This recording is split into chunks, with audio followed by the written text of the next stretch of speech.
Le président ukrainien Volodymyr Zelensky a signé une loi rétablissant l'indépendance du Bureau national de lutte contre la corruption et du parquet spécial anticorruption.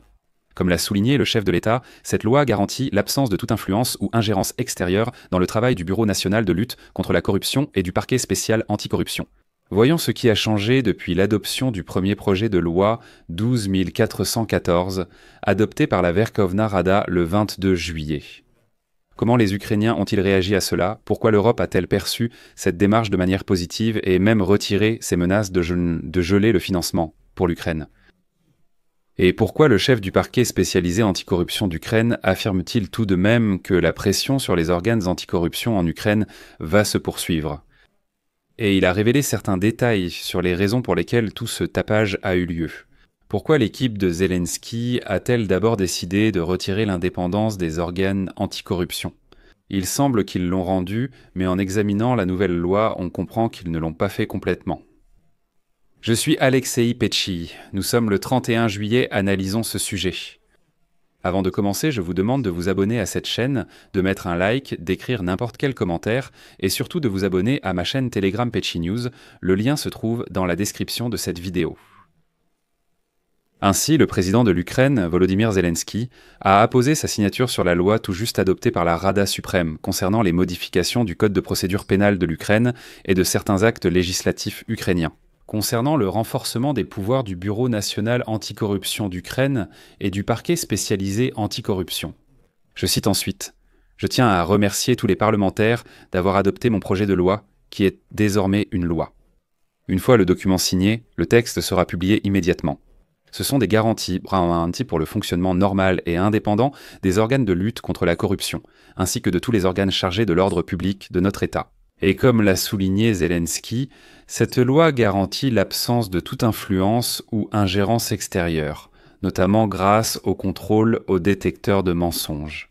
Il a ajouté que ces contrôles seront réguliers pour tous les employés des organes chargés de l'ordre public qui ont accès aux secrets d'État ou qui ont des proches en Russie. La décision est juste. 331 députés ont voté pour, comme il se devait, en première lecture. Et en général, il est très important que l'État tienne compte de l'opinion publique, qu'il écoute ses citoyens. L'Ukraine est une démocratie, c'est certain, il n'y a aucun doute. Les fonctionnaires informeront également sans délai les partenaires de l'Ukraine de cette loi. Je rappelle ici que les députés du peuple, aujourd'hui, le 31 juillet au Parlement, ont soutenu le projet de loi présidentielle sur le rétablissement des pouvoirs du Bureau national de lutte contre la corruption et du parquet spécial anticorruption. 331 députés du peuple ont voté pour cette décision. La loi prévoit que le procureur général et ses adjoints ne pourront pas donner d'instructions au procureur du parquet spécialisé anticorruption.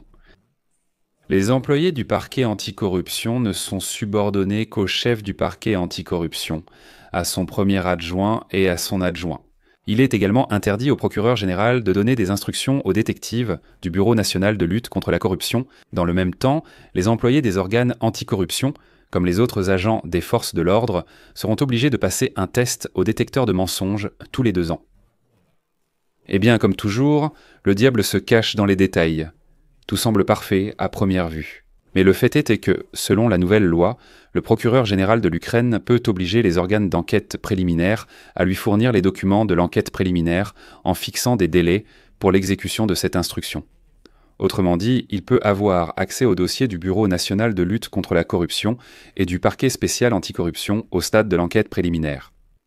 Et ici, je vais citer les paroles du chef du parquet spécialisé anticorruption, Alexandre Klimenko, qui a récemment déclaré que les tentatives des politiciens, des fonctionnaires et des représentants des forces de l'ordre de faire taire des organes comme le parquet spécial anticorruption se poursuivront même après le rétablissement de leur indépendance par l'adoption de la loi à la Rada suprême. Il en a parlé lors d'une interview pour des publications et... Voici la citation de Klimenko. « C'était une attaque massive, délibérément planifiée, de la part de tous les organes de maintien de l'ordre contre le système anticorruption. Le principal objectif est de prendre le contrôle de toutes nos enquêtes afin de savoir où nous enquêtons, ce que nous enquêtons précisément et à quelle étape nous en sommes pour protéger certaines personnes de la responsabilité pénale. C'est la phrase clé. Rappelez-vous des pouvoirs du procureur général dans la nouvelle loi. » Et voici encore une citation de Klimenko. Personne n'a renoncé à ces projets de faire obstacle à notre travail efficace. Le seul organisme qui fait craindre aux fonctionnaires de commettre des actes de corruption, c'est le Bureau national de lutte contre la corruption. Le plus important dans notre travail, c'est l'énorme effet préventif. Zelensky a déclaré que la loi était nécessaire pour garantir que le travail des organes anticorruption ne soit pas influencé par des agents russes. 2 employés du Bureau national de lutte contre la corruption ont été arrêtés la semaine dernière, soupçonnés de liens avec Moscou. Pendant ce temps, Klimenko déclare aux médias que les récentes actions contre les organes anticorruption ukrainiens ont été planifiées secrètement par un cercle restreint de responsables et que les accusations ont été portées sans preuve suffisante. Ce sont les paroles du chef du parquet spécial anticorruption. Il a également souligné que les arrestations ont eu un effet dissuasif tant sur le travail des organes anticorruption que sur leurs sources. Citation de Klimenko. Un détective du Bureau national de lutte contre la corruption a déjà refusé d'enquêter sur une affaire sensible, car il craignait que le parquet spécial anticorruption ne devienne lui-même une cible. De plus, plusieurs lanceurs d'alerte ont suspendu leur collaboration avec nous par crainte que leur identité ne soit révélée, car le procureur général pourrait avoir accès au dossier de l'affaire. Il mentionne également l'inculpation d'Alexei Tchernychev pour avoir accepté des pots de vin en échange de l'approbation de projets de construction. À l'époque, il occupait le poste de vice-premier ministre et il le qualifie comme l'un des amis les plus proches de Volodymyr Zelensky. Je vous rappelle que le journal Pravda ukrainienne affirme que le bureau du président a ordonné aux forces de l'ordre de faire tout leur possible pour éliminer l'influence du Bureau national de lutte contre la corruption et du parquet spécial anticorruption. Mais en répondant à la question de savoir s'il pense que c'est précisément Zelensky qui a initié la campagne contre le Bureau national de lutte contre la corruption et le parquet spécial anticorruption, Klimenko a déclaré que les gens devaient tirer leurs propres conclusions. Bien que précédemment, dans une interview, le chef du parquet spécial anticorruption Klimenko ait déclaré ce qui suit, je cite « L'Ollantet Kulahanit en Poche d'Armand. Les plus hauts niveaux du pouvoir dans le pays ne sont pas seulement impliqués, mais sont profondément engagés dans le sabotage des efforts anticorruption en Ukraine. » En fin de compte, qu'est-ce qui a changé ?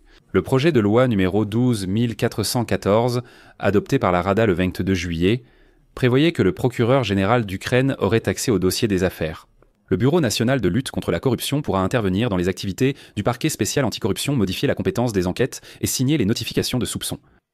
Le projet de loi numéro 11533, qui restitue au Bureau national de lutte contre la corruption et au parquet spécial anticorruption leurs anciennes compétences, qui a été adopté aujourd'hui et qui garantit l'indépendance procédurale de ces organes. Le document précise que le procureur général ne peut pas s'immiscer dans les affaires du Bureau national de lutte contre la corruption.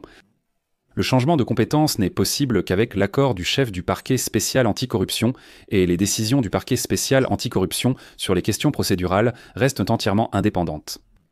Il est également prévu que les employés du Bureau national de lutte contre la corruption ayant accès au secret d'État doivent passer au détecteur de mensonges, mais le contrôle de cette procédure sera assuré non pas par le service de sécurité d'Ukraine, mais par le service interne du Bureau anticorruption lui-même.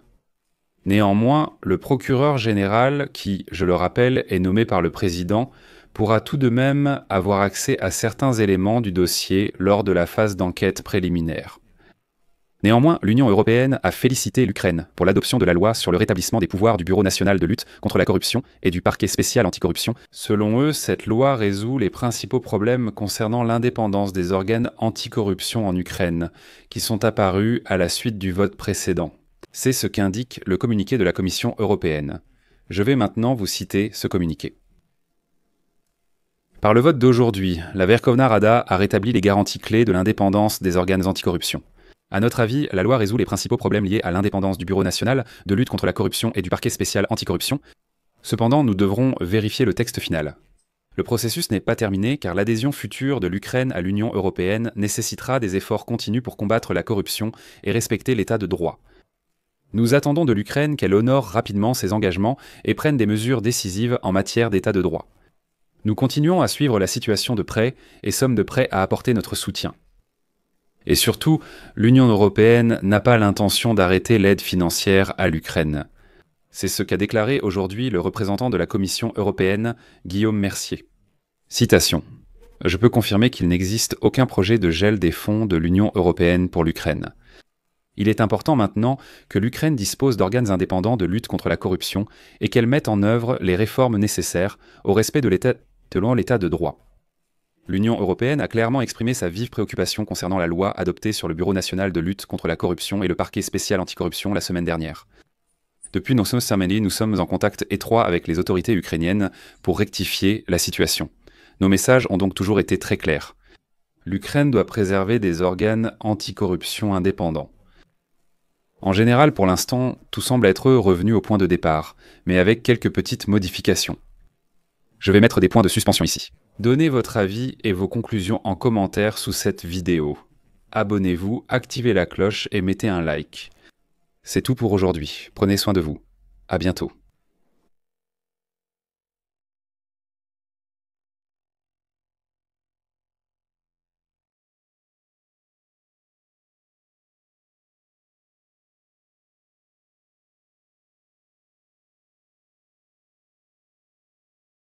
Sous-titres réalisés par